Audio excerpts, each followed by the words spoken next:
సమూయేలు మొదటి గ్రంథం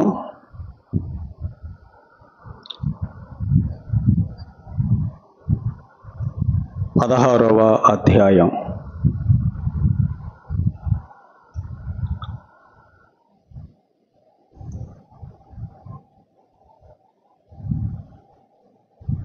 ఏడవ వచనం. సమూయేలు మొదటి గ్రంథం 16వ అధ్యాయము 7వ వచనం. యెహోవా సమూయేలుతో ఎలాగూ సెలవిచ్చెను: అతని రూపమును అతని ఎత్తును లక్ష్య పెట్టకము. మనుషులు లక్ష్య పెట్టు వాటిని యెహోవా లక్ష్య పెట్టడు. నేను అతని త్రోసివేసి ఉన్నాను. మనుషులు పై రూపమును లక్ష్య పెట్టుదురు గాని యెహోవా హృదయమును లక్ష్య పెట్టును. చదవబడిన ఈ లేఖన భాగము ద్వారా ఈ దినం దేవుడు తన ఆత్మతో మనందరితో మాట్లాడి మనకందరికీ కూడా ఆత్మ సంబంధమైన క్షేమాభివృద్ధిని దేవుడు మనకి దయచేయునుగాక. అందునిమిత్తమై చిన్న ప్రార్థన చేద్దాం. మహాఘనుడువైన మా దేవ, పరిశుద్ధుడువైన మా ప్రియ తండ్రి, నీ పాదములకు మరి ఒకసారి నమస్కరించి పూర్ణ హృదయముతో స్తుతిస్తున్నాం. ఈ దినం నీ సన్నిధి భాగ్యం మీరు మాకు దయచేశారు. నీ సన్నిధిలో మిమ్మల్ని సేవించేటువంటి భాగ్యమును మీరు మాకిచ్చారు. ఒకప్పుడు మాకు ఈ స్థితి లేదు. పాప జీవితం, అసహ్యకరమైన జీవితం, ఎన్నిక లేని జీవితం, ఎవరూ కూడా మాకు విలువ ఇవ్వని జీవితం, మమ్మను లక్ష్య పెట్టని జీవితం. అటువంటి మమ్ములను మీరు మాత్రమే చేరదీశారు. మా పాపములను క్షమించి మా అపరాధములను మన్నించి ఇప్పుడు మమ్మలను పరిశుద్ధులనుగా, పవిత్రులనుగా మార్చివేశారు. మా బ్రతుకులను మార్చివేశారు. మా ప్రవర్తనను మార్చివేశారు. మీకు స్తోత్రములు చెల్లించుకుంటున్నాం. మా దేవా, మా ప్రభువా, ఈ సమయంలో నీ పాద సన్నిధిలో నీ లేఖన భాగాన్ని చదువుకొని మేము జ్ఞాపకం చేసుకుంటూ ఉండగా నీ లేఖనములను మా అంతరంగములలో మీ పరిశుద్ధాత్మ కార్యమును మీరు జరిగించండి. నీవు మాత్రమే మాట్లాడినప్పుడే మేలు కలుగుతుంది. ఈ మాటలు దేవుని వాక్యము అని మేమందరం కూడా తలంచడానికి, స్వీకరించడానికి సహాయం చేయండి. మాకు మేలు కలుగు చేయండి. మమ్మలను బలపరచండి. నీ వాక్యము ద్వారా మాకు ఉజ్జీవమును, పురుకొల్పును దయచేయండి. మాకు దిద్దుబాటు అనుగ్రహించండి. ఎన్ని సంవత్సరముల నుండి నీ మాటలు వింటున్నా మాలో ఇంకా పొరపాట్లు, మాలో ఇంకా లోపములు కనపడుతూనే ఉంటున్నాయి. మీ స్వరూప్యత మాకు దయచేయమని ప్రార్థన చేస్తున్నాం. నీ వాక్యమే మమ్మలను సరిచేసేది. నీ వాక్యమే నీ ఎదుట మేము పాపము చెయ్యకుండా మమ్మలను అడ్డుకునేది. అట్టి నీ వాక్యము ద్వారా మాకందరికి మేలు కలుగు చేయమని మీ ప్రియకుమారుడు, రక్షకుడు యేసు ప్రభువు నామమున ప్రార్థన చేయుచున్నాము తండ్రి. ఆమేన్.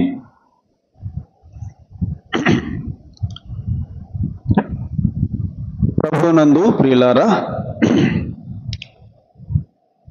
సమూయేలు మొదటి గ్రంథము 16వ అధ్యాయాన్ని మనం ఒక వచనం చదువుకున్నాం. వాస్తవంగా 13 వచనాలు మనం చదువుకుంటే బాగుంటుంది. కానీ మన అంశము మనం నేను చెప్పాలనుకున్నది 7వ వచనం. కానీ 13 వచనాలు మనం చదివితే అక్కడ సందర్భం మనకు అర్థమవుతుంది.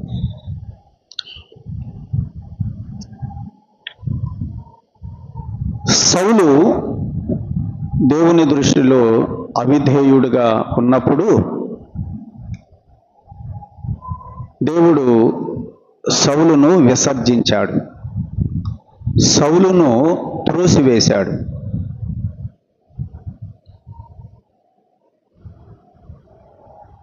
దేవుని దృష్టిలో అంతకుముందే దావీదు ఉన్నాడు.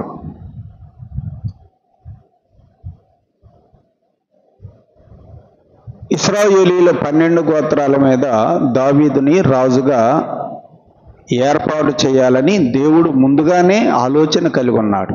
ఆయన భవిష్యత్తు జ్ఞానం కలిగిన వాడు. ముందుగానే దేవుడు తన కార్యాలను ఎరిగినటువంటి వాడు.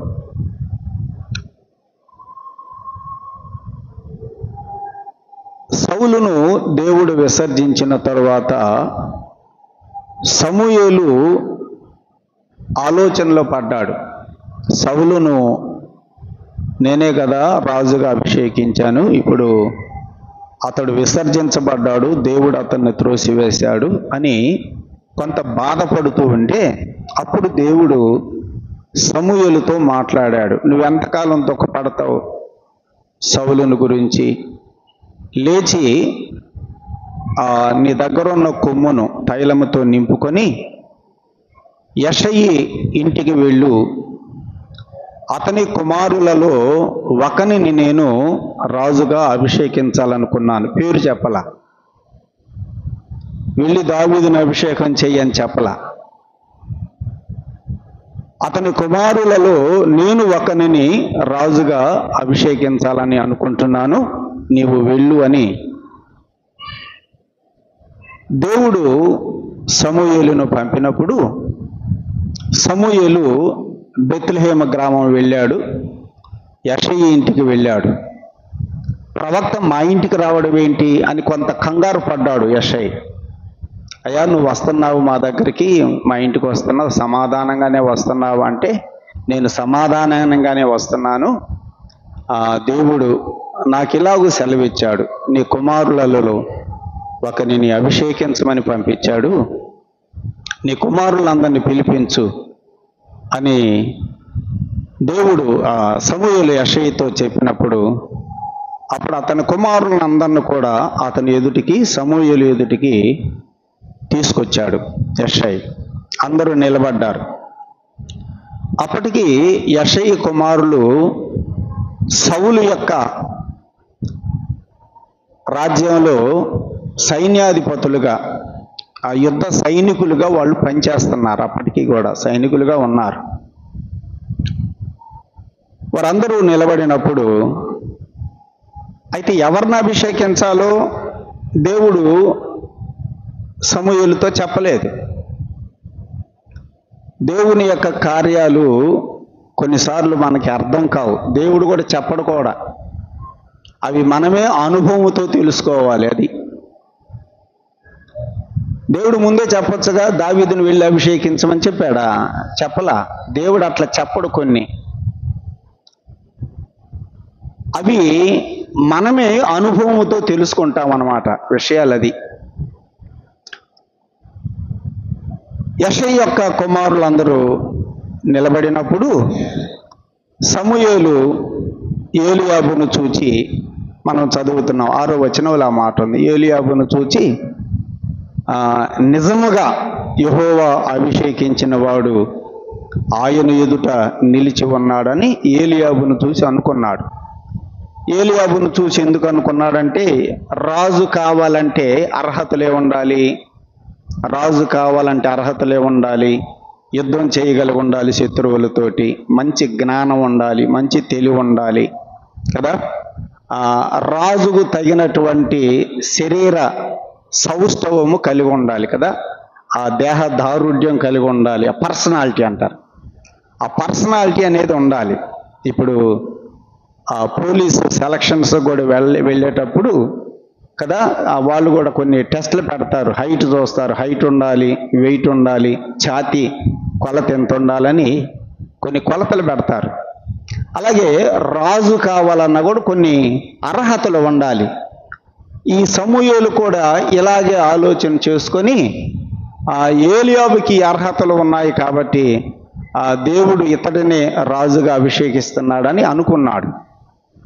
అప్పుడు దేవుడు సమూయేలుతోటి ఇప్పుడు మనం చదివిన వచనాన్ని చెప్పాడు. అది ముందుగానే చెప్పాల, ఎందుకంటే మన యొక్క ఆలోచనలు మనకే దేవుడు తెలియచేస్తాడు. నీ ఆలోచనలు కరెక్ట్ కాదు అని దేవుడు ముందుగానే మన ఆలోచనలు మనకి తెలియచేసి అప్పుడు తన ఆలోచనను మనకు చెప్తాడు.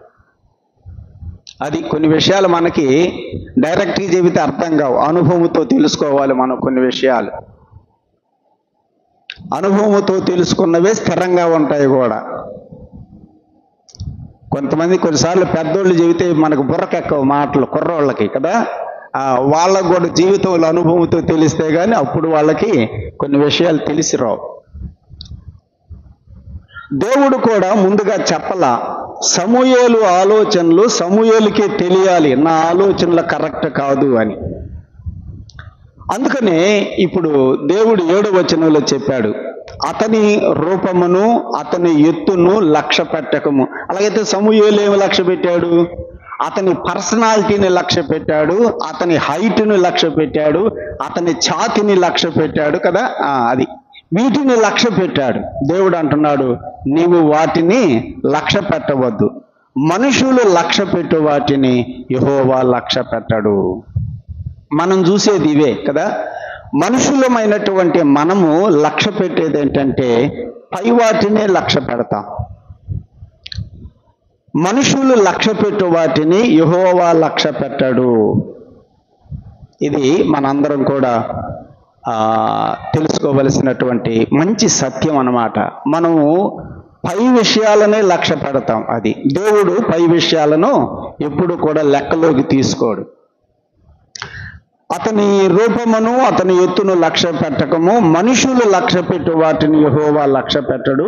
నేను అతనిని త్రోసివేసి ఉన్నాను, నేను అతనిని త్రోసివేసి ఉన్నాను. దేవుడు ఎవరినైతే త్రోసివేశాడో సమూయేలు వారిని లక్ష్య పెట్టాడు. చూసారా, అది మనం కూడా అంతే. కొన్నిసార్లు దేవుడు త్రోసివేసే వారిని మనం చేరతీస్తూ ఉంటాం, మనం లక్ష్య పెడతా ఉంటాం, వాళ్ళని మనం ప్రోత్సహిస్తూ ఉంటాం. వాళ్ళని దేవుడు ఆల్రెడీ ఏం చేసేసాడు? త్రోసివేశాడు. నేను అతనిని త్రోసివేసి ఉన్నాను, మనుషులు పై రూపమును లక్ష్య పెట్టుదురు గాని యెహోవా హృదయమును లక్ష్య పెట్టును. మనుషులు పై రూపమును లక్ష్య పెట్టుదురు గాని యెహోవా హృదయమును లక్ష్య పెట్టును కదా. మనందరం కూడా పై రూపములను, పై బాహ్యంగా కనపడేటువంటి విషయాలను మనం లక్ష్య పెడతాం. వాటిని బట్టే మనం అంచనాలు కూడా వేసుకుంటాం. అది కానీ దేవుడు ఎప్పుడు వీటిని అసలు పట్టించుకోడు. దేవుడు చూసేది ఏంటంటే హృదయమునే చూస్తాడు, అంతరంగమనే చూస్తాడు. అది మనుషులు లక్ష్య పెట్టు వాటిని యెహోవా లక్ష్య పెట్టడు. మనుషులు పై రూపమనే లక్ష్య పెట్టుదురు గాని యెహోవానైనా నేను పై రూపమును లక్ష్య పెట్టను, నేను హృదయమును లక్ష్య పెట్టువాడను అని దేవుడు అంటున్నాడు. అలాగైతే ఇప్పుడు దేవుడు యెషయి యొక్క కుమారులను అందరిని కూడా సమూయేలు ఎదుటికి యెషయి రప్పించినప్పుడు వాళ్ళ హృదయాలు ఏంటో దేవుడికి తెలుసు ముందుగానే. యెషయి కానీ సమూయేలు కానీ వీళ్ళిద్దరూ లక్ష్య పెట్టింది ఏంటంటే పై వాటిని లక్ష్య పెట్టారు. అందుకని చూడండి, యెషయి కూడా దావీదును లైన్లో పెట్టలా కదా, దావీదు లైన్లో తెచ్చిపెట్టాడు. దావీదుని యెషయి తీసుకురాలి. అప్పటికి దావీదు ఎక్కడున్నాడు? పొలంలో గొర్రెలు మేపుకుంటూ ఉన్నాడు. యెషయి కూడా దేవుని చిత్తమును గురించి ఆలోచన చేసేవాడైతే లైన్లో ఎవరిని పెట్టాలి? దావీదును కూడా పెట్టాలి. ఒకవేళ దావీదును కూడా కోరుకుంటాడేమో దేవుడు అని. కానీ యెషయి కానీ సరే, సమూయేలుకు తెలియదులే అప్పటికి ఆ విషయం. యెషయి కూడా బాహ్యమైన వాటిని, పై వాటిని లక్ష్య పెట్టాడు. రాజు కావాలంటే ఇలాంటి పర్సనాలిటీ ఉండాలి కదా అనుకొని మరి ఈ కుమారుల్లో ఈ పర్సనాలిటీ కలిగిన వాళ్ళని ఎవరినో దేవుడు ఏర్పాటు చేసుకుంటాడని యెషయి కూడా అనుకున్నాడు. అందుకని దావీదును కూడా తీసుకొని రాలేదు. చూసారా, మనుషులు లక్ష్య పెట్టేది పై వాటినే. కనుక ఇదంతా మనకు చాలా పాఠాలు, చాలా విషయాలలో ఇవన్నీ మనకి పాఠాలు. సహోదరుడా, సహోదరి, దేవుడు మాత్రం యెషయా యొక్క కుమారులు అందరి హృదయాలను ఎరిగినటువంటి వాడే. 8 మంది కుమారుల హృదయాలను ఎరిగాడు. కానీ ఇప్పుడు అక్కడ నిలబడింది 7గురే కదా. ఈ ఏలియాబు నేను కోరుకోలేదు అనగానే నెక్స్ట్ అబీనాదాబును కోరుకున్నాడని 8వ వచనంలో మనం చదువుతాం. ఒకవేళ ఇతన్ని కోరుకున్నాడేమో అంటాడు. 8వ వచనం చూడండి. యెషయి అబీనాదాబును పిలిచి సమూయేలు ఎదుటికి రప్పించగా అతడు యెహోవా ఇతనిని కోరుకొనలేదు అనెను. దేవుడు ఇతను కూడా కోరుకోలేదు. షమ్మాను పిలిపించాడు. దేవుడు ఇతను కూడా కోరుకోలేదు. 7 కుమారులను సమూయేలు ఎదుటికి పిలవగా వీరిని కోరుకోలేదు అని 7 సార్లు చెప్పేశారు. దేవుడు వీరిని కోరుకోలేదు. ఎందుకు కోరుకోలేదు? ఆన్సర్ చెప్పేశాడు కదా ముందుగానే. దేవుడు ఏం చూస్తాడు? హృదయమును మాత్రమే చూస్తాడు. అలాగైతే వీళ్ళ ఎవరి హృదయము కూడా దేవునిని ఆకర్షించలేదు. వీళ్ళ 7 హృదయాలు దేవునిని ఆకర్షించలేదు. వీరి రూపములు ఆకర్షించాయి.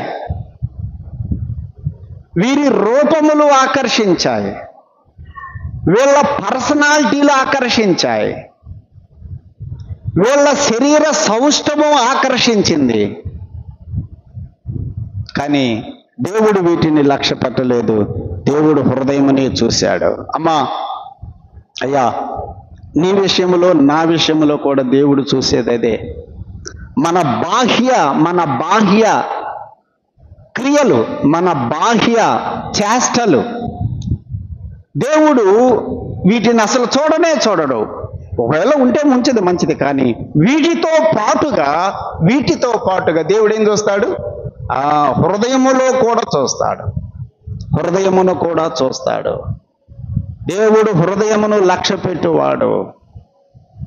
అందుకనే పేతురు కూడా ఆ సీమోనుతో, గారడీలు చేసే సీమోనుతో చెప్పిన మాట కూడా ఇదే. నీ పై చేష్టలన్నీ కూడా బాగానే ఉన్నాయి, మేము కూడా అదే చూసి మోసపోయాం. నీ పై చేష్టలన్నీ కూడా ఒక విశ్వాసి చేష్టలాగానే మాకు అనిపించాయి. కానీ నీ హృదయము మాకు ఇప్పుడు తెలిసింది. నీ హృదయము దేవుని ఎదుట సరిగా లేదు. చేష్టలన్నీ బాగానే ఉన్నాయి, బాహ్యంగా చేష్టలన్నీ బాగానే ఉన్నాయి, కానీ నీ హృదయము దేవుని ఎదుట సరిగా లేదు అంటాడు. కాబట్టి బాహ్య చేష్టలు, అంతరంగము ఒకటిగా ఉండాలి. అది కొన్నిసార్లు అంతరంగము వేరుగా ఉంటుంది, బాహ్య చేష్టలు వేరుగా ఉంటుంది. అర్థమైందా? అంతరంగము బాహ్య చేష్టలు 2 ఒకటిగా ఉంటే దేవుడు దానిని అంగీకరిస్తాడు. హృదయము ఒకటి, బాహ్య చేష్టలు ఒకటిగా ఉంటే దేవుడు అంగీకరించడు. ఈ 7 కుమారుల యొక్క బాహ్య రూపములు ఒకటిగా ఉన్నాయి, అంతరంగము ఒకటిగా ఉంది. అందుకని దేవుడు వారిని కోరుకోలేదు. ఇప్పుడు దావీదుని పిలిపిస్తే ఇంక వీళ్ళైనా ఇంకెవరు లేరా అంటే ఇంకొకడు ఉన్నాడు. ఎక్కడున్నాడు? గొర్రెలు మేపుకున్నాడు. మరి వాడిని ఎందుకు తేలా? వాడు పనికి వస్తాడా రాజుకి? పిచ్చోడా, మనం అవే చూసేది కదా, వాడు పనికి రాని వాడని మనం వాడిని విసర్జిస్తాం, పనికి రానిది అని మనం విసర్జిస్తాం. కానీ దేవుడు కోరుకునేది వారిని అంటాడు. పిలిపించు అంటే అప్పుడు దావీదుని పిలిపించినప్పుడు దేవుడు అంటాడు కదా, 12వ వచనం,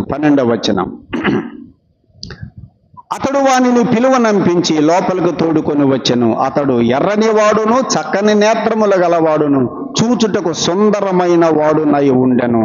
అతడు రాగానే, నేను కోరుకున్నవాడు ఇతడే, నీవు లేచి వానిని అభిషేకించుము అని యెహోవా సెలవీయగా. అప్పుడు దావీదు వచ్చేటప్పటికి దావీదును చూశాడు సమూయేలు. దావీదు ఎలా ఉన్నాడట? ఎర్రని వాడును, చక్కని నేత్రములు గలవాడును, చూచుటకు సుందరమైన వాడునై ఉండెను. అందుకోరుకున్నాడే ఇంత రాజుగా. ఎర్రగా ఉన్నాడని, కళ్ళు బాగా పెద్దగా చక్రాలు లాంటి కళ్ళని, కోటేరు లాంటి ముక్కని, దొండ పెదవులు లాంటి దొండపండు లాంటి పెదవులని ఈయన కోరుకున్నాడా? నేను ఇతరుని కోరుకున్నానన్నాడు. ఇవి చూసి కోరుకున్నాడా? వీటితో పాటుగా దేవుడు ఏం చూశాడు? హృదయం. అది దేవుడు చూసేది, అది హృదయం. దేవుడు హృదయమును చూస్తున్నాడు. హృదయము తెల్లగా ఉండాలి, హృదయము చక్కగా ఉండాలి. నేత్రములు చక్కగా కాదు. ఏది చక్కగా ఉండాలి? హృదయము చక్కగా ఉండాలి. మనిషి బాహ్య రూపం కాదు తెల్లగా ఉండాల్సింది, హృదయము తెల్లగా ఉండాలి. అది దేవుడు. అది చూసి నేను కోరుకున్నవాడు ఇతడే అన్నాడు. దేవుడు ఏం చూశాడు దావీదులో? అందరిలో దేవుడు చూసింది హృదయమే. హృదయమును చూసి నేను కోరుకున్నవాడు ఇతడే అన్నాడు. కాబట్టి సహోదరుడా, సహోదరి, పై బాహ్య లక్షణాలు ఒక విశ్వాసి యొక్క భక్తి జీవితాన్ని అంచనా వెయ్యవు అనేది మనం గుర్తుపెట్టుకోవాలి.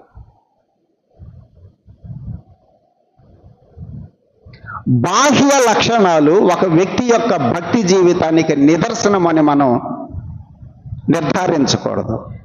దేవుడు అంతరంగమును చూసేవాడు, హృదయమును చూసేవాడు.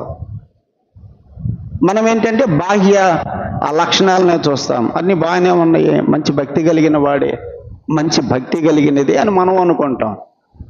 కానీ దేవుడు వాటితో పాటు అంతరంగమును కూడా చూసి బాహ్య లక్షణాలు బాగలే ఉన్నాయి కానీ అంతరంగం సరిగా లేదు,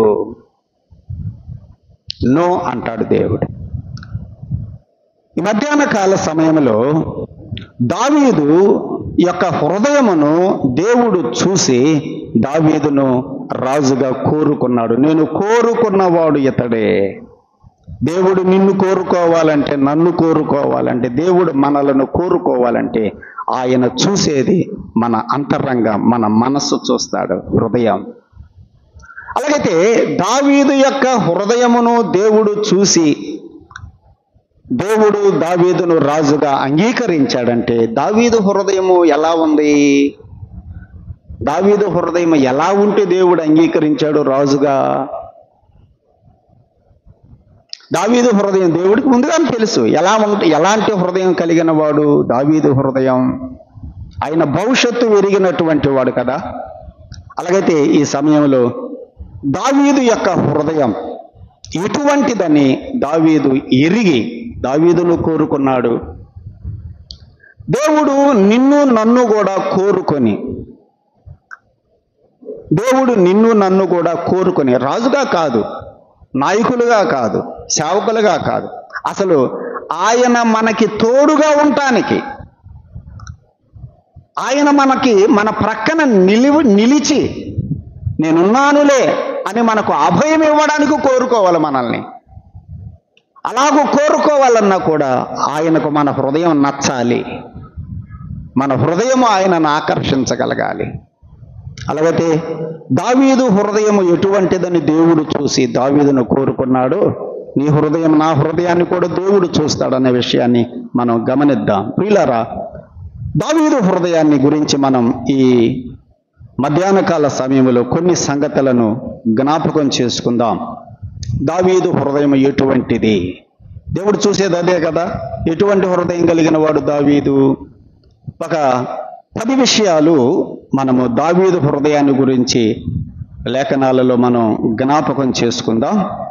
అలా ఆ మాటలు చదువుతూ ఉన్నప్పుడు, దావీదు హృదయాన్ని గురించి మనం చదువుతున్నప్పుడు మన హృదయం కూడా అలాంటిదేనా, మన హృదయం కూడా అటువంటిదేనా అని మనం కూడా పరీక్ష చేసుకొని దావీదు హృదయం లాగా మన హృదయాన్ని కూడా ఉంచుకోవడం అది ఎంతైనా మంచిది.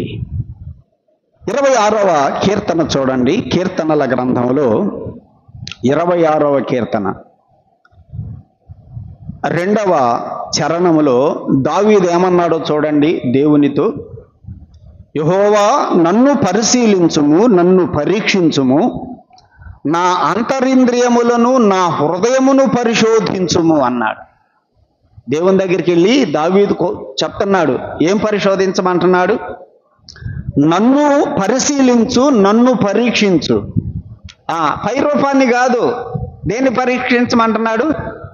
నా అంతరింద్రియములను, నా హృదయమును పరిశోధించుము అంటున్నాడు. నా అంతరింద్రియములను, నా హృదయమును పరిశోధించు, నన్ను పరిశీలించు. నా బాహ్య రూపం కాదు, నువ్వు చూసేది అంతరంగం, నాకు తెలుసు. నా అంతరంగము లోపలకు చూడు, నా హృదయము లోపలకు చూడు, నా హృదయమును పరిశోధన చెయ్యి. దేవునిని దావీదు కోరుకుంటున్నాడు. 139వ కీర్తనలో కూడా 23వ చరణం, 139వ కీర్తన 23వ చరణం, అక్కడ కూడా నన్ను పరిశోధించు, నన్ను పరీక్షించు అంటాడు. చూడండి 23, దేవా నన్ను పరిశోధించి నా హృదయమును తెలుసుకో అంటున్నాడు. నా హృదయమును పరిశోధన చేయి, నా హృదయమును తెలుసుకో, నా అంతరంగం తెలుసుకో, నన్ను పరీక్షించు. ఒక వ్యక్తిని పరీక్ష చేసినప్పుడు ఏం తెలుసుద్ది? లోపల సంగతి తెలిసిద్ది. పరీక్ష పెడితే ఏం తెలిసిద్ది? హృదయం తెలిసిద్ది అన్నమాట. మన చేష్టలు మన అంతరంగాన్ని తెలియచేస్తాయి, మన మాటలు మన అంతరంగాన్ని తెలియచేస్తాయి కదా. హృదయము నిండిన దానిని బట్టి పెదవులు మాట్లాడతాయి అన్నాడు కదా ప్రభువు కూడా. కొన్నిసార్లు మన మాటలు చేష్టలు ఒకటిగా ఉంటే అంతరంగం మూడు వేరుగా ఉంటుంది, అది కూడా ఉంటుంది కదా. అందుకని దావీదేమంటాడు? నన్ను పరీక్ష పెట్టు, నన్ను పరీక్షలోకి తీసుకో, నాకు పరీక్ష పెట్టు. నన్ను పరీక్ష పెడితే నా బాహ్య చేష్టలు ఎలాంటియో, నా అంతరంగం ఎలాంటిదో నీకు బయటపడింది. పరీక్ష పెట్టకపోతే తెలియదు, పరీక్ష పెడితే తెలిసిద్ది, రెండు తెలుస్తాయి. నన్ను పరీక్షించు, నా హృదయాన్ని ఎటువంటిదో తెలుసుకొని దావీదు దేవునితో మాట్లాడుతున్నాడు. కాబట్టి కొన్నిసార్లు మనకి చేష్టలను బట్టి మనం అంచనా వేస్తాం, కానీ పరీక్షలు పెడితే ఆ పరీక్షలో తెలుస్తుంది మన అంతరంగం ఎటువంటిదో, దావీదు యొక్క హృదయం ఎటువంటిదో దేవుడు ముందుగానే ఎరిగాడు. ఆయనకు పరీక్షలు పెట్టకపోయినా కూడా తెలుసులేండి ఎటువంటి హృదయం మనది కలిగి ఉన్నామో. ప్రియులారా, దావీదు యొక్క హృదయాన్ని మనం జ్ఞాపకం చేసుకుందాం. ఒక 10 విషయాలు మనము జ్ఞాపకం చేస్తానంతే. 9వ కీర్తన చూడండి, మొదటి సంగతి మనం చదువుదాం. 9వ కీర్తన మొదటి చరణం. నా పూర్ణ హృదయముతో నేను యెహోవాను స్తుతించెదను. నేనేం చేస్తానంటున్నాడు? నేను యెహోవాను స్తుతిస్తా. ఎలాగూ స్తుతిస్తాను? నా పూర్ణ హృదయముతో అన్నాడు. నా పూర్ణ హృదయముతో నేను యెహోవాను స్తుతించెదను. అలాగైతే దావీదు యొక్క స్తుతి పెదవులతో కాదు. కొన్నిసార్లు మనం పెదవులతో స్తుతులు చెల్లిస్తాం, కానీ నా స్తుతులు కేవలం పెదవులతో మాత్రమే కాదు. ఎక్కడి నుంచి వస్తుంది నా స్తుతి అనేది? నా హృదయములో నుండి వస్తుంది. పూర్ణ హృదయముతో నేను యెహోవాను స్తుతిస్తా. కేవలం పెదవులతో మాత్రమే కాదు, నా అంతరంగములో నుండి కూడా నేను నా దేవుణ్ణి స్తుతిస్తా అన్నాడు. దావీదు యొక్క హృదయము ఏ హృదయము? స్తుతించే హృదయము. పెదవులు మాత్రమే కాదు స్తుతించేది, హృదయముతో అంతరంగములో నుండి స్తుతించేటువంటి వాడు. మనం పాట పాడితే పెదవులతోనే పాడతాం కదా, స్తుతులు చెల్లిస్తే. అందరి సంగతి నేను చెప్పట్లేదు. కొన్నిసార్లు మనం పాట పాడితే పెదవులతోటే పాడతాం, అంతరంగం కాదు అది. మరోసారి ఒక చోటకి వాక్యం చెప్పడానికి పోతే వాళ్ళు పాట పాడుతున్నారు. ఏ పాట పాడారంటే, నీవు తప్ప నాకు ఇంకే ఎవరు లేరు. పాట ఉంది కదా, నీవు తప్ప నాకు ఇంకెవరు లేరు. నా పక్కన కూర్చున్న అన్న అంటున్నాడు, ఆయనకు భార్య ఉంది, పిల్లలు ఉన్నారు, తల్లిదండ్రులు ఉన్నారు, వీళ్ళందరూ ఉంటే నాకు ఎవరు లేరు, నువ్వు తప్ప అంటాడు ఏందన్న అని నన్ను అడుగుతున్నాడు. పాట ఏం పాడుతున్నాడు? నువ్వు తప్ప నాకు ఇంకెవరు లేరు, నువ్వు తప్ప నాకు ఇంకెవరు లేరు. కానీ ఇంట్లో అందరూ ఉన్నారు, తల్లిదండ్రులు ఉన్నారట, భార్య ఉంది, పిల్లలు కూడా ఉన్నారట. ఇప్పుడు చెప్పండి, పాట ఎట్ట పాడుతున్నాడు? ఆడుంది కాబట్టి, పుస్తకంలో ఉంది కాబట్టి, పాంపులెట్లో ఉంది కాబట్టి పాట నాకెవరు లేరని పాడుతున్నాడు. అందరూ ఉన్నారు ఇంటి దగ్గర, ఒకవేళ ఇంటికి వెళ్ళిన తర్వాత భార్య అడగొచ్చేమో, నేను ఉన్నాను కదా ఏంది ఊర్లేరా నన్ను పాట పాడుతున్నావు అని కదా. మన పాటలు పాడితే పెదాలతోనే పాడుతున్నాం, అంతరంగం కాదు అది, వాస్తవం కాదు అది. మనం పాట పాడిన అంతరంగం, మనము స్తుతులు చెల్లించిన అంతరంగం, పూర్ణ హృదయముతో, నా పూర్ణ హృదయముతో నేను కదా స్తుతించదను అన్నాడు. ఇప్పుడు క్రొత్త నిబంధనకు వద్దాం. 103వ కీర్తనలో దావీదు ఒక మాట అంటాడు, ఆయన చేసిన ఉపకారములలో దేనిని మర్చిపోకుండా నా ప్రాణమా యెహోవాను సన్నుతించు అన్నాడు కదా. అంటే మనం సహజంగా ప్రభువుని సన్నుతించేది, స్తుతించేది ఎప్పుడు? ఆయన చేసిన ఉపకారములలో కదా. ఉపకారములు చేస్తేనే ప్రభువుని స్తుతిస్తాం. కానీ క్రొత్త నిబంధనకు రండి. ఇప్పుడు తెస్సలోనికైలకు పౌలు రాసిన పత్రిక, తెస్సలోనికైలకు పౌలు రాసిన పత్రిక, మొదటి పత్రిక 5వ అధ్యాయం, మొదటి పత్రిక 5వ అధ్యాయం 16వ వచనంలో చూడండి. ప్రతి విషయములో కృతజ్ఞతాస్తుతులు చెల్లించండి అని వ్రాశాడు ఇక్కడ పౌలు. 103వ కీర్తనలో మనం ఏం చదువుతున్నాం? దావీదేమన్నాడు? నా ప్రాణమా ఆయన చేసిన ఉపకారములలో దేనిని మర్చిపోకుండా స్తుతించు అన్నాడు కదా. కానీ ఉపకారములు చేస్తేనే కాదు స్తుతి, మేలులు చేస్తేనే కాదు స్తుతి. ఇక్కడేమన్నాడు? మనం తెస్సలోనికైలకు రాసిన పత్రికలో మనం చదువుతున్నాం 5:16లో, ప్రతి విషయములో కృతజ్ఞతాస్తుతులు చెల్లించండి. ప్రతి విషయములు అంటే ఇప్పుడు చెప్పండి, ఉపకారము చేసిన స్తుతులు చెల్లించాల్సిందే. నీకు ఉపకారం చేయకుండా దేవుని నుంచి ఏదైనా కీడు అనుమతించి వచ్చినా కూడా ఏం చేయాల్సింది? స్తుతించాల్సిందే. అది ప్రతి విషయములో అంటే. ఇప్పుడు మనం చెప్పండి, నీ పూర్ణ హృదయముతో దేవుడు నీకు ఏది అనుమతించినా కూడా ఆయనను స్తుతించే హృదయమేనా నీ హృదయం? అది మన హృదయాన్ని ఒక్కసారి పరిశీలన చేసుకుందాం.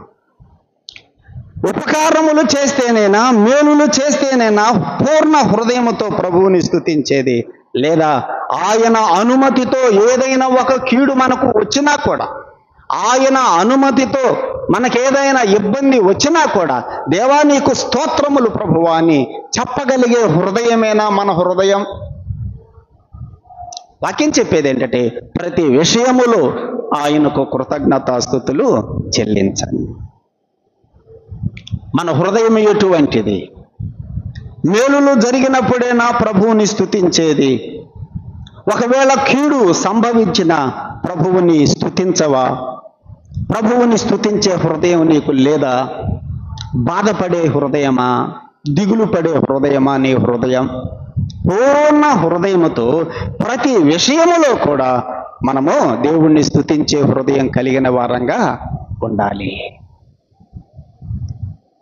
పరీక్ష చేసుకుందాం, నా హృదయం ఎటువంటిది? వ్యాధులు వచ్చినా, బాధలు వచ్చినా, ఉపద్రవాలు వచ్చినా, ప్రభువా మరి ఎందుకో ఇది అనుమతించావు నా కుటుంబములో? నీ చిత్తమేమో ఉందో నీకు స్తోత్రములు నేను చెల్లించుచున్నాను ప్రభువా అని చెప్పగలమా? దావీదు యొక్క హృదయం ఏ హృదయం చెప్పండి? స్తుతించే హృదయం. మన హృదయం కూడా ఎలా ఉండాలి? స్తుతించే హృదయంగా ఉండాలి. ఎప్పుడెప్పుడు స్తుతించే హృదయంగా ఉండాలి? మేలులు జరిగినప్పుడే కాదు, ఉపకారాలు జరిగినప్పుడే కాదు, అపకారాలు జరిగిన, కీడులు సంభవించినా కూడా దేవునిని స్తుతించగలిగేటువంటి హృదయం మనం కలిగి ఉంటే దేవుడు తప్పకుండా నిన్ను కూడా కోరుకుంటాడు. నేను ఇతనిని కోరుకున్నాను. దేవుడు మనలను కోరుకుంటాడు. ప్రతి సందర్భములో ఆయనకు కృతజ్ఞతలు చెప్పగలిగే హృదయం మనం కలిగి ఉన్నప్పుడు దేవుడు తప్పకుండా మనల్ని కూడా కోరుకుంటాడు. 28వ కీర్తన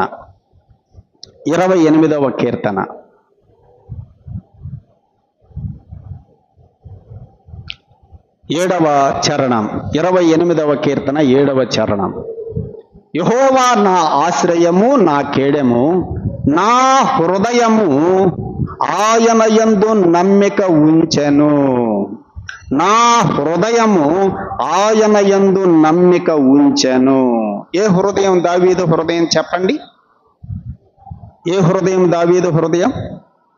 ఆ దేవునిని నమ్మే హృదయం, దేవునిని నమ్మే హృదయం, దేవునిని విశ్వసించే హృదయం, అది దావీదు హృదయం.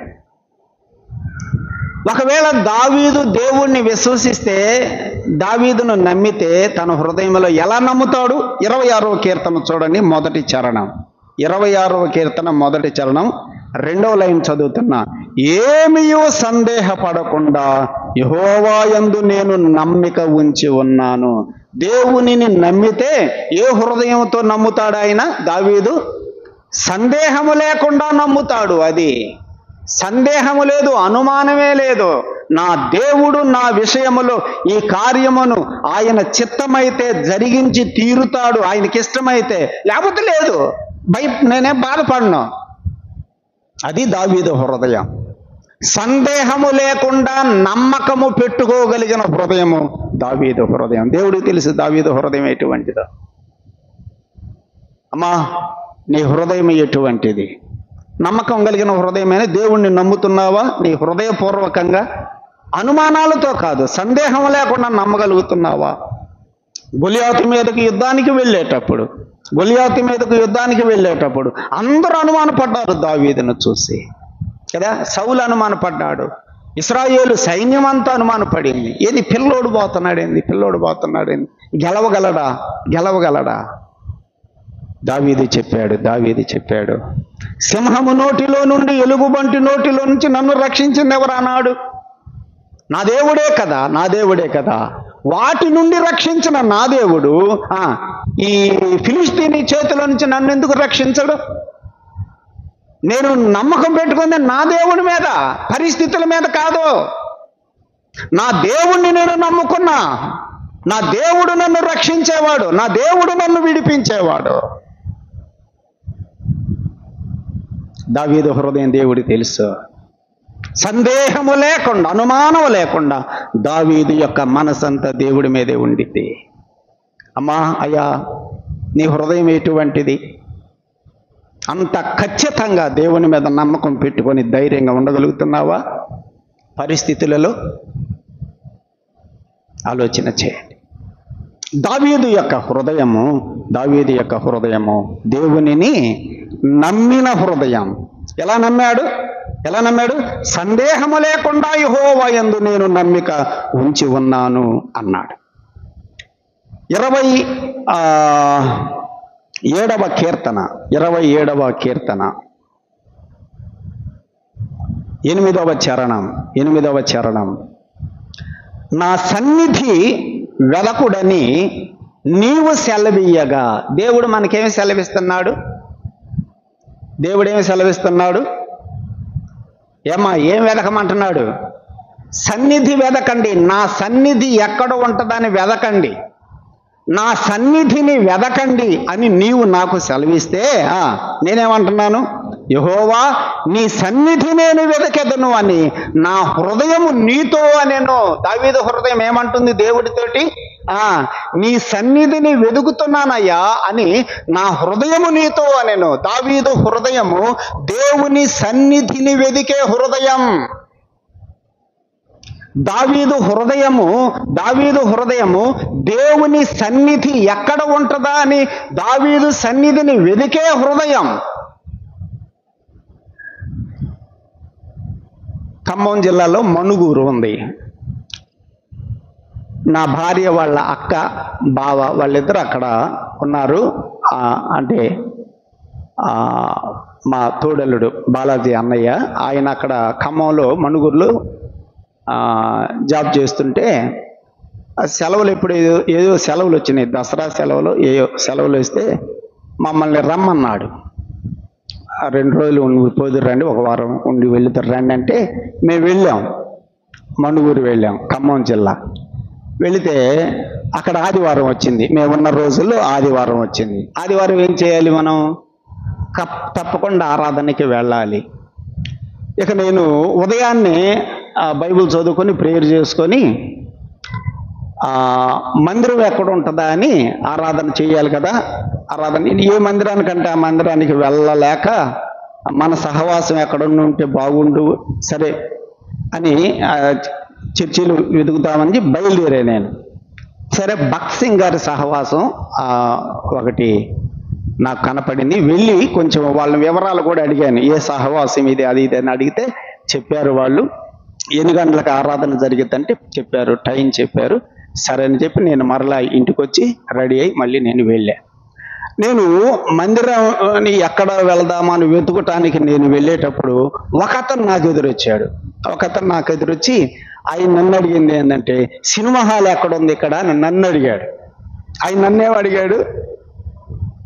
నన్నేమడిగాడు, అయ్యా నేను ఈ ఊరు కాదు, నాది ప్రకాశం జిల్లా ఒంగోలు, నాకు ఇక్కడ ఏమీ తెలియదు, నాకు ఇక్కడ సంగతి ఏం తెలియదు, నేను మందిరం వెతుక్కోవడానికి నేను పోతున్నా, నువ్వేం వెతుక్కుంటున్నావు, నువ్వేమో సినిమా హాల్ ఎక్కడ ఉందో నువ్వు వెతుక్కుంటున్నావు, నేను మందిరం వెతుక్కోవడానికి వెళ్తున్నా, నాకు తెలియదు వాటి వివరాలని చెప్పి నేను ముందుకు వెళ్ళిపోయా.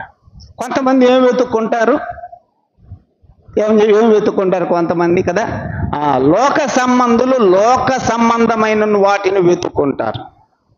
మనమెవరమి? మనము ఆత్మ సంబంధులమైతే మనం ఏం వెతుక్కోవాలి? దేవుని సన్నిధిని వెతుక్కోవాలి. ఎక్కడ ప్రార్థన జరిగిద్ది, ఎక్కడ వాక్యం కూడికలు ఉంటాయి, ఎక్కడ ఆరాధన ఉంటుంది, ఎక్కడ ప్రార్థన, ఎక్కడ వాక్యం, ఇంకే మనం వెతుక్కోవాల్సింది. అదేనా? నా సన్నిధిని వెతకండి ఆయన కోరుకుంటుంటే మనమేం వెతుకుతున్నాం? దేవుని సన్నిధిని వెతుకుతున్నావా? ప్రార్థన ఎక్కడ, ఆరాధన ఎక్కడ, వాక్యము ఎక్కడ, ఆయన సన్నిధిని వెతికేటువంటి హృదయమేనా నీది? ఆలోచన చేయండి. ఫిలిప్పీ పట్టణానికి వెళ్ళాడు పౌలు ఒకరోజు. ఫిలిప్పీ పట్టణానికి వెళితే ఆయన ఏం వెతుక్కున్నాడు? ప్రార్థన ఎక్కడ జరుగుతుంది అని వెతుక్కుంటే చివరికి అడ్రస్ దొరికింది. ఎక్కడ? నదీ తీరంలో ప్రార్థన జరుగుతుంది అని తెలిసింది. నదీ తీరమున ప్రార్థన జరుగునని అనుకొని పేతురు పౌలు వారితో కలిసి తన బృందంతో కలిసి అక్కడికి వెళ్ళి ఆ స్త్రీలతో మాట్లాడాడు. దేవుని పిల్లలు దేవుని సన్నిధిని వెతుక్కోవాలి. అయ్యా వెతుకుతున్నావా? అమ్మా వెతికే హృదయమేనా అనేది?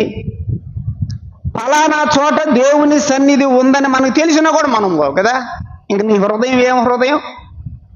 నీ హృదయం ఆయన సన్నిధిని వెతికే హృదయమేనా? ఫలానా చోట ఆయన సన్నిధి ఉందని ముందుగానే నీకు తెలిసినా కూడా నువ్వు పోలాగపోతున్నావంటే నీ హృదయం ఆయన సన్నిధిని వెతికేది కాదా? దావీదు హృదయం ఏ హృదయం?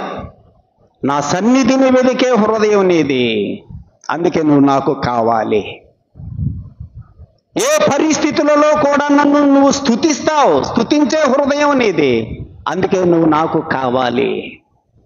నన్ను నమ్మితే అనుమానం పడవు. దేవుడి చిత్తమైతే ఇస్తాడు, లేకపోతే లేదు అని ఖచ్చితంగా నా మీద నువ్వు నమ్మకం పెట్టుకున్న హృదయము కలవాడవు. నువ్వే నాకు కావాలి. అటువంటి హృదయం కలిగిన వారే దేవుడికి కావాలి. నేను కోరుకున్నవాడు ఇతడే.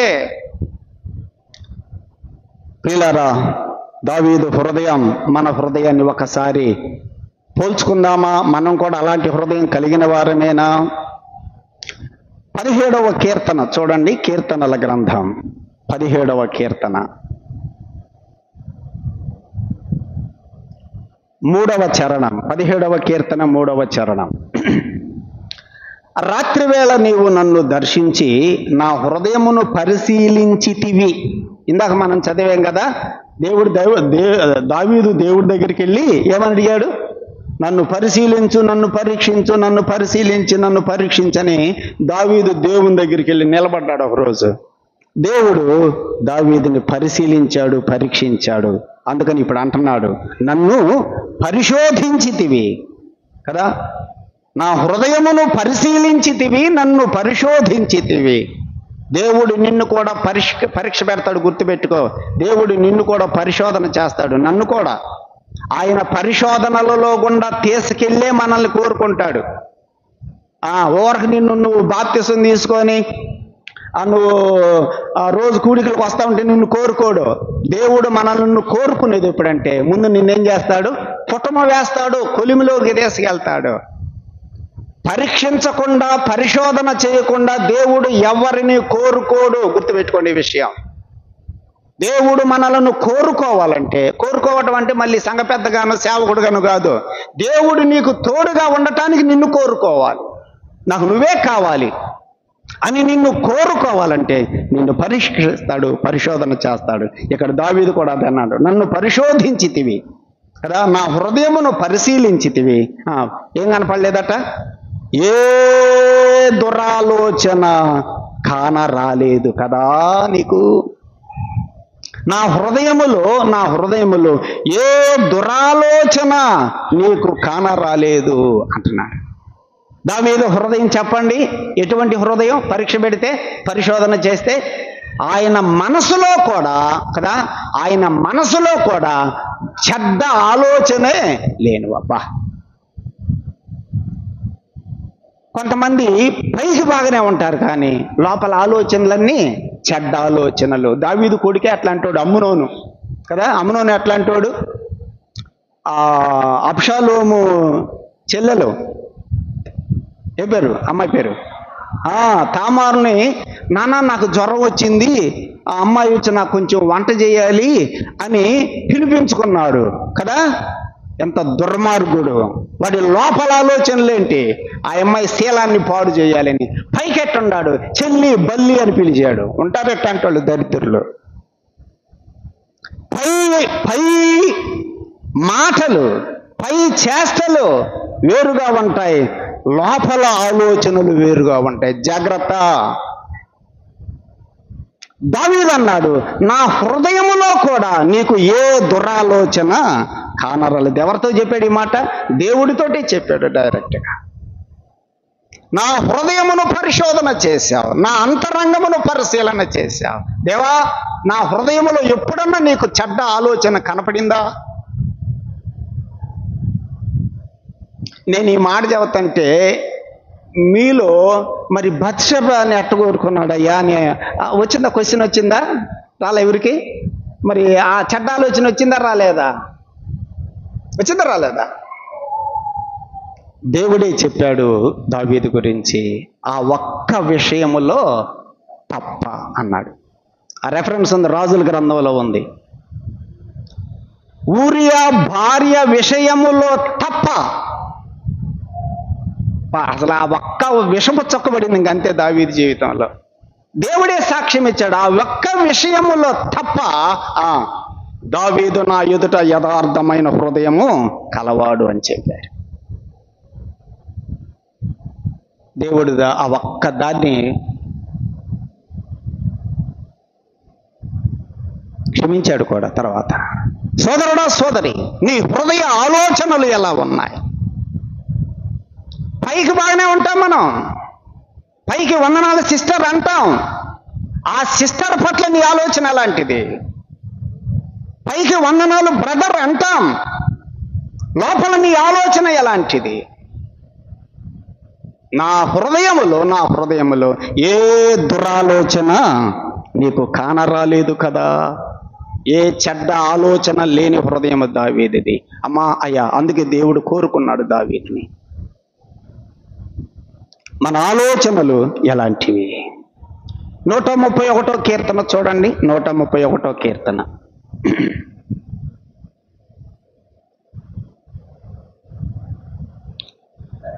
మొదటి చరణం. 131 కీర్తన మొదటి చరణం. యెహోవా, నా హృదయము అహంకారము గలది కాదు. దావీదు హృదయం ఎటువంటిది కాదు? ఎటువంటిది కాదట?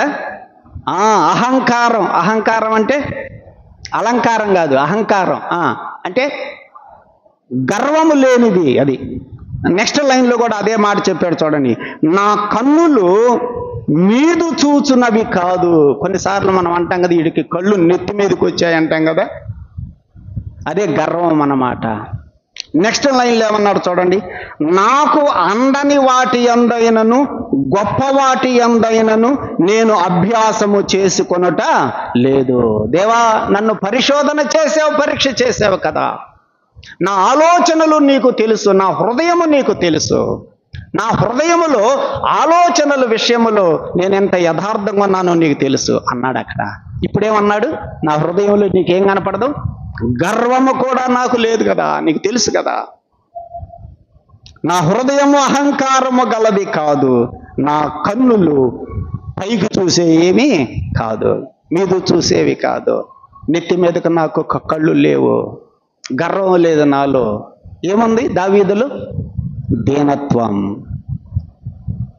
పేతురు రాసిన మొదటి పత్రిక 5వ అధ్యాయం 5వ వచనంలో మనకందరికి తెలుసు కదా, అక్కడ అంటాడు, దేవుడు అహంకారులను ఎదిరించి దీనులకు కృపను అనుగ్రహించును. దీనత్వం, తగ్గింపు. మనలను మనము తగ్గించుకుంటే దేవుడు మన పక్షాన నిలబడతాడు, హెచ్చిస్తాడు. అక్కడ చెప్తాడు, నేను అహంకారము కలిగిన వాడును కాదు కదా, నా కన్నులు మీద చూసేవి కాదు. సోదరుడా, సోదరి, మన హృదయం ఎటువంటిదో దేవుడికి తెలుసు. మన ఆలోచనలు ఏంటివో దేవుడికి తెలుసు. దేవుడు మనలను కోరుకోవాలంటే, దేవుడు మనకు తోడుగా ఉండాలంటే, దావీదుని దేవుడు ఎంత ఉన్నతంగా హెచ్చించాడు మనకి తెలుసు కదా. దేవుడు మన పక్షాన కూడా అలాంటి ఆశీర్వాదకరమైన జీవితము దేవుడు మనకి ఇవ్వాలంటే మనలో ఏముండకూడదు, గర్వము ఉండకూడదు, దీనత్వం, తగ్గింపు జీవితం. దావీదు మందసం తీసుకుని వచ్చేటప్పుడు దావీదు దేవుని సన్నిధిలో నాట్యమాడుతూ తీసుకొచ్చాడు. దావీదు నాట్యమాడుతుంటే తన పైన ఉన్నటువంటి ఆ బట్టలు కూడా కదా, ఆ వస్త్రాలు కూడా, ఆ పైన ఒకవేళ టవళ్ళ లాంటివి, కండవాళ్ళు లాంటివి వేసుకున్నాడు, అవన్నీ కూడా కింద పడిపోతున్నాయి. నాట్యమాడుతున్నాడు దేవుని సన్నిధిలో. ఒక విషయం మర్చిపోయాడు దావీదు, నేను రాజును కదా, నేనెవరిని, నేను రాజును కదా, నేనేంటి, రాజునేంటి రోడ్డు మీద డ్యాన్సులు వేసేదేంటి వీళ్ళందరి ముందు, రాజునైనా నేను ఎట్లా ఉండాలి, గమ్మగా గుర్రం మీద కూర్చొని మందసాన్ని తీసుకొని వెళ్ళాలి అనుకున్నాడా? అట్లా అనుకుంది ఎవరు? మేకాలు అనుకుంది కదా.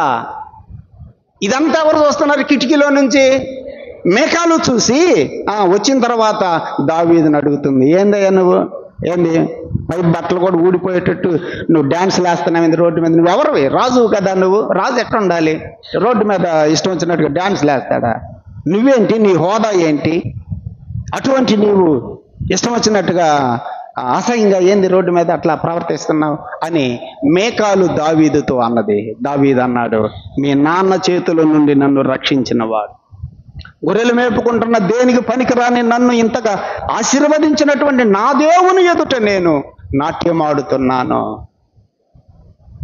నాకు ఇంకా ఎన్ని పట్టవో, నేను రాజునా, నేను ఎవరినో, నాకు నా హోదాలు నాకు అనవసరం. దేవుని సన్నిధిలో దీనత్వము కలిగి తగ్గించుకొని దేవునిని ఘనపరిచిన వాడు ఆ రోజు. అందుకని మేకాలేమో ఏమైపోయింది, పిల్లలను కదా, తన జీవితాంతం పిల్లలను కనకుండా ఉన్నదనే మాట మేకాల విషయంలో చదువుతున్నాం. దావీదు దేవుని సన్నిధిలో దీనత్వము కలిగి తగ్గించుకొని నేను రాజుని అనేటువంటి ఆ గర్వం, ఆ అహంకారం లేదో దావీదులో. దావీదు అంటాడు, అహంకారము కలిగిన హృదయం నాది కాదు. సోదరుడా, సోదరి, అందుకనే కదా ఎదిగే కొద్దీ ఉండాలంట, ఎదిగే కొద్దీ ఒదిగి ఉండాలని అంటారు పెద్దవాళ్ళు. మనము ఎదిగే కొద్దీ ఎంతగా ఒదిగి ఉంటామో దేవుడు అంతగా మనల్ని కోరుకుంటాడు.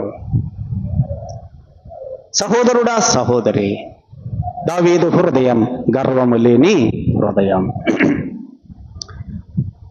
66వ కీర్తన 66వ కీర్తన 66వ కీర్తన 18వ చరణం, 66వ కీర్తన 18వ చరణం. నా హృదయములో నేను పాపమును లక్ష్యము చేసే ప్రభువు నా మనవి వినడు. ప్రభువు నా మనవి వింటున్నాడు అంటే నా హృదయంలో ఏమి లేదు, పాపము లేదు. హృదయములో పాపము ఉంటే, హృదయములో పాపమును కోరుకుంటే, లక్ష్య పెట్టడం అంటే కోరుకోవటం. హృదయములో పాపమును లక్ష్య పెడితే దేవుడు నా ప్రార్థన ఎట్టి పరిస్థితులలో వినడు. అట్లాగైతే కొంతమంది ఎట్ట ప్రార్థన చేస్తున్నారని అర్థం? పాపం పెట్టుకుంటారు, ప్రార్థన చేస్తారు. కొంతమంది ఎట్లాంటి వాళ్ళు కూడా ఉంటారు. ఇంకొక చోట ఉంది వాక్యంలో, ధర్మశాస్త్రమును వినడానికి చెవి ఇవ్వని వాడి ప్రార్థన యెహోవాకు హేయము. అంటే ప్రార్థన చేస్తాడు, వాక్యానికి చోటీయుడు. అది దాని అర్థం. ప్రార్థన చేస్తాడు, చోటీయుడు వాక్యానికి. ప్రార్థన చేస్తాడు, పాపాన్ని లక్ష్య పెడతాడు. పరిశీలు కూడా అంతే కదా, ఉపవాసం అంటారు, ఉపవాసం అంటారు, మళ్ళీ దేవుడి దృష్టిలో అంగీకారమైన జీవితం జీవించరు. దావీదు అంటున్నాడు, నా ప్రార్థన దేవుడు వింటున్నాడు అంటే కారణం నా హృదయంలో ఏమి లేదు, పాపమును లక్ష్య పెట్టటం లేదు. నేను దావీదు హృదయం పాపమును లక్ష్య పెట్టని హృదయం. అయ్యా అమ్మా, నీ హృదయమును గురించి ఆలోచన చేసుకో. దావీదు హృదయాన్ని మనం ఆలోచన చేస్తున్నాం. దావీదు హృదయములో పాపమును కోరుకోడు, పాపమును లక్ష్య పెట్టడు. మన హృదయం పాపాన్ని కోరుకుంటుందా? పాపం అంటే ఏందో మళ్ళీ ఏదేదో మళ్ళీ అనుకోబాకండి. దేవుడికి ఏది ఇష్టం కాదో అది పాపం, ఇంకంతే. దేవుడికి ఏది ఇష్టం కాదో అది పాపం. దేవునికి ఇష్టము కాని దానిని నువ్వు కోరుకోబాకు. పాపమును లక్ష్య పెట్టని హృదయము కలిగిన వాడు దావీదు. ఎన్ని చెప్పుకున్నాం దావీదు హృదయాన్ని గురించి? సరే, ఎన్ని వచ్చినాయోలే కదా. స్తుతించే హృదయం, సందేహం లేకుండా నమ్మకం కలిగిన హృదయం, దేవుని సన్నిధిని వెదికే హృదయం కలిగిన వాడు. తర్వాత చెడ్డ ఆలోచనలు లేని హృదయం కలిగిన వాడు, గర్వమే లేని హృదయం కలిగిన వాడు, పాపమే లేని హృదయం, పాపాన్ని కోరుకోని హృదయం కలిగిన వాడు. కానీ దావీదు జీవితంలో ఇందాక చెప్పుకున్నాం కదా, ఒక్క మచ్చ మిగిలిపోయింది అంతే. దావీదు జీవితంలో ఒక్క మచ్చ. ఏ విషయంలో? ఊరియా భార్య బత్షెబా విషయంలో. ఆ పాపం చేసినప్పుడు ఎంత కొట్టుకున్నాడో కదా. ఆ మనుషుడు నీవే దావీదు, ఆ మనుషుడు నీవే నాతానన్నాడు. ఆ పాపం చేసిన వాడవు నీవే అన్నప్పుడు తన పాపాన్ని కప్పుకోలేదు. అమ్మా, నీ పాపమును చూపిస్తే, నీలో ఉన్న అవిధేయతను చూపిస్తే, నీలో ఉన్న తప్పును చూపిస్తే కప్పుకోవద్దు. దేవుడు అలాంటి వాళ్ళను కోరుకోడు. అయ్యా, దేవుడు నీ తప్పిదాన్ని చూపించినప్పుడు, నీలో పొరపాటును చూపినప్పుడు దాన్ని సమర్థించుకోవద్దు, కప్పుకోవద్దు. దేవుడు కోరుకోడు అలాంటి వాళ్ళను. దావీదేమన్నాడు? 51వ కీర్తనలో మనం చదువుకుందాం. 51వ కీర్తన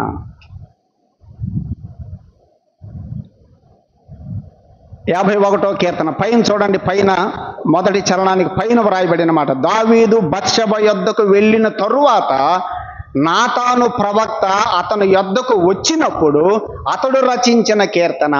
దావీదు పాపాన్ని నాతాను వచ్చి చూపించినప్పుడు అతడు రాసిన కీర్తన. ఇప్పుడు చదువుదాం 17వ చరణం. 17వ చరణం చూడండి, ఏమన్నాడు? విరిగిన మనసే దేవునికి ఇష్టమైన బలి. దేవా, విరిగి నలిగిన హృదయమును నీవు అలక్ష్యము చెయ్యవు. విరిగి నలిగిన హృదయమును నీవు అలక్ష్యము చేయవు. ఎవరి హృదయం అయితే విరిగిపోయిందో, ఎవరి హృదయం అయితే నలిగిపోయిందో, ఎవరి హృదయం అయితే పశ్చాత్తాపముతో కొట్టుకుంటుందో అలాంటి వారిని నువ్వు తప్పకుండా చేరదీస్తావు కదా. ఇప్పుడు నా హృదయములో నేను విలపిస్తున్నా ఆ పాపం చేసినందుకు. నా హృదయం కొట్టుకుంటుంది నేను ఆ పాపం చేసినందుకు. దేవా, నన్ను అలక్ష్యం చేయవు కదా, నన్ను చేరదీస్తావు కదా, నా పాపాన్ని క్షమించి నాకు మరలా స్థిరమైన బుద్ధి దయచేయని దేవుని సన్నిధిలో విరిగి నలిగిన హృదయముతో విలపించిన వాడు. దావీదు హృదయం చెప్పండి, ఏ హృదయం? తప్పు చేస్తే అయ్యో నిజంగా నేను తప్పు చేశానే అని విరిగిపోయిన హృదయం కలిగిన వాడు. అమ్మా, నువ్వెలా ఉంటున్నా? తప్పు చేస్తే సమర్థించుకుంటున్నావా, కప్పుకుంటున్నావా? దావీదు కీర్తనలో మనం చదువుతాం, 32వ కీర్తనలో కూడా అంటాడు, నా పాపమును నేను కప్పుకొనక, నా దోషమును నేను కప్పుకొనక నేను ఆయన ఎదుట ఒప్పుకుంటిని అంటాడు 32వ కీర్తనలో. ఆయన కప్పుకున్నవాడు కాదు, ఆయన ఒప్పుకున్నవాడు, విలపించినవాడు, పశ్చాత్తాపడినవాడు. అయ్యో నేను ఇంత తొందరగా ఈ పాపం చేశానే, అయ్యో విలపించినవాడు, అయ్యో నోరు జారేనే విలపించినవాడు, విలపించే హృదయము కలిగిన వాడు, విరిగి నలిగిన హృదయము కలిగిన వాడు దావీదు. మనం కూడా పొరపాట్లు చేస్తాం, పోయిన ఆదివారమే కదా మనం కూడా ప్రసంగం విన్నాం. మనలో ఇంకా ఏముంది ఇంకా ప్రాచీన స్వభావము కదా ఉన్నది. నాలో పాపము లేదు అని మనం చెప్పకూడదు. యోహాను 1వ పత్రిక 1వ అధ్యాయం. అంటే మనలో అది ఇంకా ఉంది. అప్పుడప్పుడు మనల్ని అదేం చేస్తుంది, ఆ పాపము మనల్ని ఏం చేస్తుంది, ఆ స్వభావం మనల్ని ఏం చేస్తుంది, ప్రేరేపిస్తుంది. దాన్నే మనం నల్లగొట్టుకోవాలి, పౌలు అన్నట్టుగా.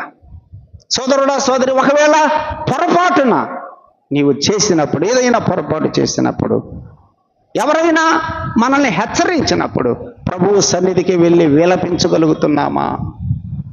దేవా, నన్ను క్షమించయ్యా, నిజంగా నేను ఇది పొరపాటును చేశాను, ఇంకా నెక్స్ట్ టైం నుంచి నేను ఇది చెయ్యని ప్రభువా. ప్రభు సన్నిధిలో విరిగి నలిగిన హృదయముతో మనము విలపిస్తున్నామా? అటువంటి హృదయమేనా మంది? లేకపోతే నువ్వెన్నన్నా చెప్పు, నేను చేసింది కరెక్టే అని అంటావా? దేవుడు కోరుకోడు, గుర్తుపెట్టుకో. సమర్థించుకోవద్దు, కప్పుకోవద్దు, కప్పుకోవద్దు. ఒకవేళ మనం కప్పుకున్న ఒక దినాన మన రహస్యములన్నీ బయట తెస్తాడు దేవుడు. అక్కడ క్రీస్తు న్యాయపీఠము ఎదుట మనం నిలబడతాం ఒకరోజు, గుర్తుపెట్టుకో.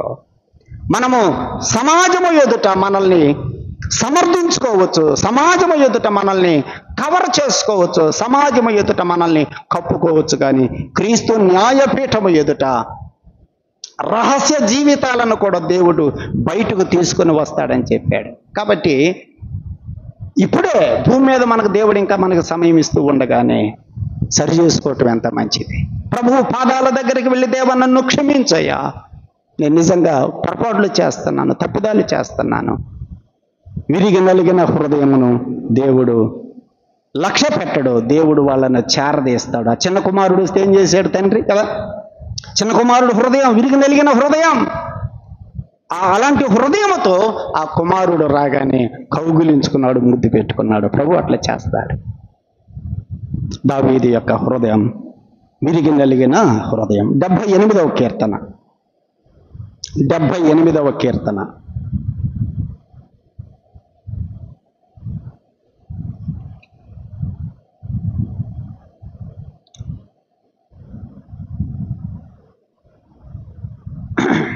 ఈ 70వ వచనం, 78వ కీర్తన 70వ వచనం. తన దాసుడైన దావీదును కోరుకొని గొర్రెల దొడ్లలో నుండి అతనిని పిలిపించెను. ఎవరిని కోరుకున్నాడు? దావీదుని. దేవుడు ఎవరిని కోరుకున్నాడు? దావీదును కోరుకొని గొర్రెల దొడ్లలో నుండి అతన్ని పిలిపించెను. పాడి గొర్రెలను వెంబడించటం మానిపించెను. తన ప్రజలైన యాకోబును, తన స్వాస్థ్యమైన ఇశ్రాయేలును మేపుటకై ఆయన అతనిని రప్పించెను. అతడు యథార్థ హృదయుడై వారిని పాలించెను. 72వ చరణం. ఏ హృదయం దావీదుది? ఏ హృదయం దావీదుది? యథార్థ హృదయం. యథార్థ హృదయం అంటే మందిరంలో ఒక రకంగాను, ఇంటి దగ్గర ఒక రకంగా ఉండటం యథార్థత.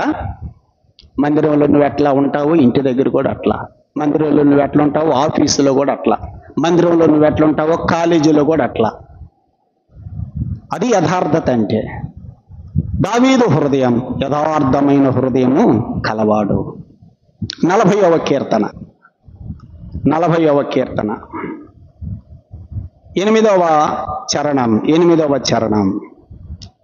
నా దేవా, నీ చిత్తము నెరవేర్చుట నాకు సంతోషము, నీ ధర్మశాస్త్రము నా ఆంతర్యములో ఉన్నది. ఆంతర్యం అంటే ఏంటి? అంతరంగం. అంతరంగం అంటే ఏంది? హృదయం. అది మళ్ళీ అలాగే దావీదు హృదయంలో ఏముంది? నీ ధర్మశాస్త్రము నా హృదయములో ఉన్నది. అది దావీదు ఏ హృదయం కలిగిన వాడు? దేవుని యొక్క ధర్మశాస్త్రమును తన హృదయములో పెట్టుకొని దానిని అనుసరించి నడిచినటువంటి వాడు. అందుకని మనం రాజుల గ్రంథం, దినవృత్తాంతాల గ్రంథాలు చదివేటప్పుడు దావీదు గురించి ఒక మాట చదువుతాం. దావీదు దేవుని కట్టడలను విధులను గైకొన్నట్టుగా ఈ రాజు గైకొనలేదు అని కొంతమంది రాజులను గురించి వ్రాయబడటం మనం చదువుతాం. దావీదు హృదయం యథార్థమైన హృదయం. దినవృత్తాంతాల గ్రంథంలో కూడా మనం చదువుతున్నాం. యథార్థవంతులను బలపరుచుటకై యెహోవా కనుదృష్టి లోకమందంతటా సంచారం చేస్తుంది. దేవుడు కావలసిన యథార్థవంతులు. అది ఎక్కడున్నా కూడా ఒకటిగానే ఉండాలి. అది నీ భక్తి జీవితం యథార్థంగా ఉండాలి. 27వ కీర్తన 3వ చరణం. 27వ కీర్తన 3వ చరణం.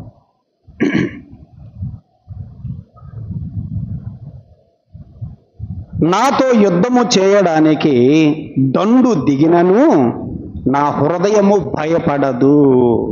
ఏ హృదయం? దావీదు హృదయం భయపడని హృదయం. అది దావీదు హృదయం భయపడదు. ఎవరొస్తే యుద్ధం చేయడానికి దండు దిగినను. దండు అంటే సైన్యం. సైన్యము నా చుట్టూ తిరిగినా కూడా, యుద్ధం చేయడానికి వచ్చినా కూడా నేను అసలు భయపడను. దావీదు హృదయం ఎందుకు భయపడలేదు? దావీదు సైన్యం వస్తే ఎందుకు భయపడలేదు? యుద్ధము యెహోవాదే అంటాడు. అది యుద్ధము యెహోవాదే, ఆయనే చూసుకుంటాడు ఇదంతా, నేను చూసుకునేది ఏముంది? అందుకని భయం ఉండదు. అది మనం ఏంటంటే ఆయన మీద ఆధారపడం కాబట్టి మనం భయపడిపోతాం. మనం ఎందుకు భయపడుతున్నాం చెప్పండి? మనం ఎందుకు భయపడుతున్నాం? యుద్ధం ఆయనదే అన్నాను, సమస్య ఆయన చూసుకుంటాడు అన్నాను, అందుకని మనం భయపడతాం. గడాంధకారపు లోయలలో నేను సంచరించినను ఏ అపాయమునకు నేను భయపడను. ఎందుకని? నీ దుడ్డు కర్రయు నీ దండము నన్ను ఏం చేస్తుంది? ఆదరిస్తుంది కదా, ఇంకెందుకు నేను భయపడాలి? కాబట్టి దావీదు హృదయంలాగా మనం కూడా ఆయన మీద ఆధారపడి ధైర్యంగా ఉండాలి, భయపడకూడదు. ప్రార్థన చేద్దాం. పరిశుద్ధుడైన మా తండ్రి, దావీదును నువ్వు ఎందుకు కోరుకున్నావో నీ లేఖనాల్లో మేము జ్ఞాపకం చేసుకున్నాం. మేము పై రూపమును చూస్తాం, పై లక్షణాలనే చూస్తాం. నీవు వాటితో పాటుగా అంతరంగాన్ని కూడా చూస్తావు. మా హృదయమును పరిశీలించే దేవుడు, మా హృదయమును పరిశోధించే దేవుడు, మా హృదయమును పరీక్షించే దేవుడు. మా హృదయం ఎటువంటిదో నీకు తెలుసు. మాలో ఉన్నటువంటి లోపాలను సరిచేయి దేవా. దావీదు హృదయంలాగా మా హృదయాన్ని కూడా మేము జాగ్రత్తగా భద్రం చేసుకోవడానికి కృప చూపించమని, ఈ రాత్రికాలము జరగవలసిన సువార్త కూడిక కొరకు మమ్మల్ని అందరిని కూడా మీ ఆత్మతో సిద్ధపరచమని ప్రభువైన యేసుక్రీస్తు నామమున ప్రార్థన చేయుచున్నాము తండ్రి. ఆమేన్. కూడిక ముగించబడింది. అందరికీ వందనాలు. సెలవు తీసుకున్నాం.